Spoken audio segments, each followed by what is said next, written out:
Alright, shout out po sa inyo lahat. Okay, so malapit na maluto ang ating ginisang upo. Right, sahog niyan is sardinas mga folks. Alright, at mayroon ding pampagana yan, sili. Alright, sigurado taob na naman ang aking kaldero nito. Kahit kaning bahaw lang ang patapat, diba? Ayan, sardinas. Yan. Alright, lapit na siyang maluto.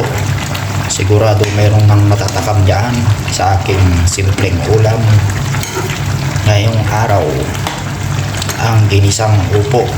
Ito lang naman ang pinakamagalang na gulay sa buong mundo. Upo, diba? Upo. Opo. Ayan, diba?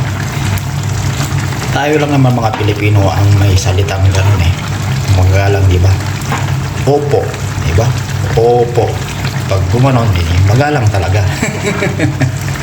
Alright. So, ayan, salamat po sa inyong panonood. Ito na nga po ang ating ginisang upo. Ayan. Mayroon siyang halong sardinas, karninas, diba?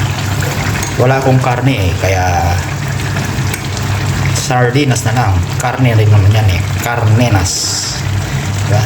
Karnenas. Yan. Alright. Yan. Sarap. Kaning bahaw lang ang katapat niyan. Taob na naman ng aking kardero niyan. Alright. So, luto na. Thank you po sa inyong panonood. Ayan. Maraming salamat po sa lagi ninyong suporta. Ayan. Thank you po ulit.